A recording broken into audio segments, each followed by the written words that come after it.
All right, so here's the future of Dodge in a nutshell. The Dodge Hornet, which is the Dodge Hornet and the Dodge Hornet GT Plus. The Dodge Durango, which is the Dodge Durango GT and GT Plus. There is no RT, no 5.7, no 392, no 6.4, and certainly no Durango Hellcat anymore, right? And then, of course, the Dodge Charger, which is going to be an inline six, low output, high output, and then, of course, the Dodge Charger EV that they're pushing. The Hornet, the Durango, and the Charger. A bunch of inline six engines, and, of course, the electric engine. No more Hellcat, no more 392, no more RT. This is the future of Dodge. This is what 2024 is going to look like when you go to the Dodge website or to a Dodge dealership near you. You're going to see a Hornet, which is a family vehicle. You're going to see a Durango, which is a family vehicle. And then you're going to see a Charger plugged up to the wall somewhere. And that's Dodge in the future right there. That's the future Dodge lineup right there. Let's just get to the video. What's up, guys? It's your boy Knockout 360 here with another video for you guys. You can tell I'm in a car. That makes this a car vlog. You already know what's going down when I come around. Let's get into it. I've got car content. I've got car shows. I've got car reviews, car meets, everything. If you're into that, make sure that you stick around because you're in the right place, man. Let's just go ahead and get to it. I know I messed the intro up. Who cares? The Dodge Hornet. I have been seeing so many Dodge Hornet commercials on TV. It's ridiculous. Like, no cap. I have been seeing hella Dodge Hornet commercials. And I know you have too, but they have been pushing the Hornet like crazy. Let's talk about the 2023 Dodge Hornet because this is pretty much the future of Dodge, or part of the future of Dodge. They've got the Dodge Hornet GT, which starts at $29,900, and then they've got the Dodge Hornet GT Plus, which starts at $34,000 or $35,490. If you go on the Dodge website, it's literally the first thing you see because they've been pushing this Hornet like crazy. The GT Plus comes with the black top package, track pack, which is literally nothing but Alcantara wheels and 20-inch rims, dual mode suspension. I don't know what dual mode suspension does for a car that's a 2-liter i4 Hurricane engine turbo that's putting down nickels and dimes, essentially, because that's what the GT Plus is. It's a 2-liter direct injection turbo 4-cylinder engine. But that's the future, the Dodge Hornet GT Plus. Right? And then you've got the Dodge Durango. Now, the thing about the Durango is you may be thinking, okay, the Durango's coming back. Yes, the Durango is coming back, but not like the Durango that we all know and love. This Durango is going to be significantly different because it's got no Hemi. That means no RT, no 5.7, right? No 392, no 6.4, and then, of course, no Hellcat, no 6.2 liter supercharged. It's literally going to be the SXT, the GT, and the GT Plus. And then the Citadel, which is like the luxury mid-line or the luxury version of the Durango, right? The SXT, the GT Plus, and the Citadel. No more RT, no more RT Plus, no more RT Hemi Orange, no more SRT 392, and certainly no Hellcat. We already know the Jeep is going to be the exact same way. No more Trackhawk, no more Jeep 392. I don't even think they made a RT Jeep. Or they made a RT, or no, they didn't. They made a 392 Wrangler. You can kiss that goodbye as well because that's not going to happen. So no RT Wrangler, no RT Charger, no RT Challenger. Of course, the Challenger is dead in the water. They're putting all their resources into the Charger, right? The Charger is going to have that inline 6 engine, high output, low output. And then, of course, it's going to be electric. So that is literally the future of Dodge. And then, of course, the Ram is going electric as well, right? And it's going to have the inline 6 engine as well. So no 5.7 Hemi, no 392. There was never a 392 Ram. And then, of course, no Hellcat Ram, no TRX. That is the future of Dodge in 2024. So when you go to their website in 24, you're going to see a Hornet, you're going to see a Durango, and you're going to see an electric Charger. When you go to your dealership, you're going to see a Hornet, you're going to see a Durango, and you're going to see an electric Charger plugged up to the wall somewhere, probably next to somebody's iPhone that's charging as well.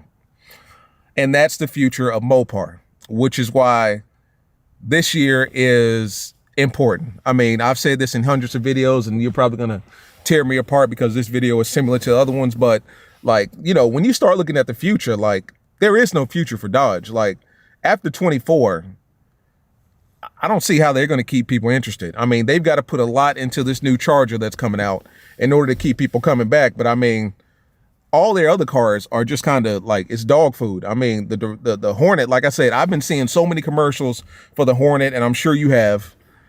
I don't know how you can make a 4-door sedan crossover with a 3-liter turbo engine look cool, or I'm sorry, a 2-liter direct injection turbo engine look cool.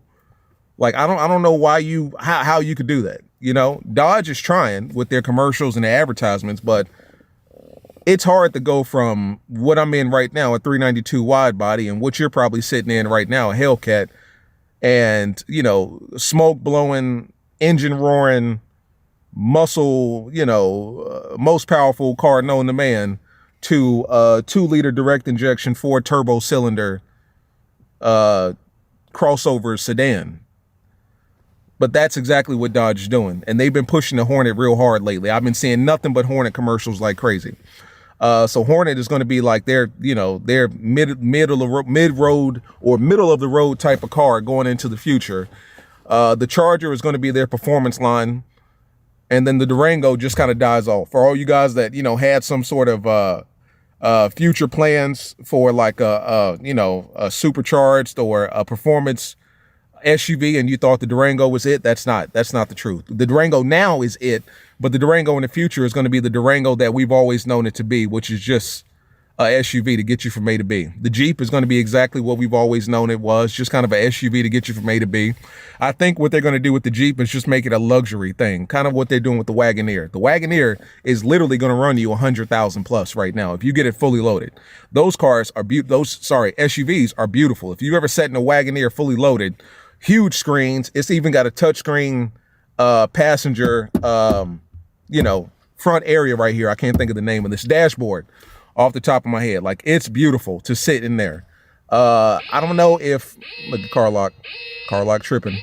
I don't know if me personally, I would pay 100,000 for a Jeep. I mean, to me, that's like AMG and Range Rover territory for me personally. Mercedes G-Class territory for me. I don't know if I'm dumping 100,000 into a Jeep, but what I'm saying is I think that's the route that Jeep is going to go in the future. They're going to go the off-roading rugged route with the Wrangler, of course, because the Wrangler has always been the Wrangler. I don't think that's going to change anytime soon.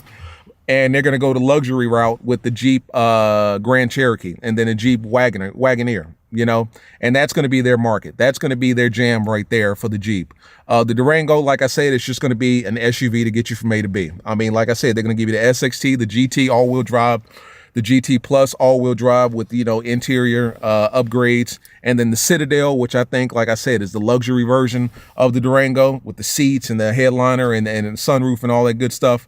And that's it. The Ram truck, they're going to be pushing that electric truck real hard in the future.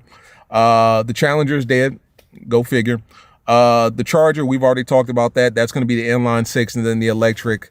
And then the Hornet, you know, I don't know what they're going to do with that, but somehow or another, they're pushing the hell out of the Hornet. For what reason, I don't know. But that's the future, man. Like, that's the future of Mopar, and we need to go ahead and start realizing that. After this year, this is the future of Mopar. This is the future lineup. So, I mean, you know, those days of going to the dealership and looking at 392's and Hellcats, those days is over. You know, I'm thinking about, like, all the stuff that surrounds Mopar right now, like Instagram pages, YouTube pages. It's going to be a completely different scene. All these car scenes where Mopars are showing up. Now, like I said, Dodge is still going to be the top dog for probably another year or two, just because the used car market. You're going to have people getting Scats and Cats well into 24 and probably into the 25. Like, those are the types of cars that people dream of. Like, those are a lot of people's dream cars, you know? I know a lot of guys in my DMs right now that have always said, like, their dream car is a Scat or a Cat or a TRX, you know? So Dodge isn't going to fall off immediately in 24 when they stop producing the Cat and the 392 and all that good stuff. But, you know, it's going to be a slow, gradual decline.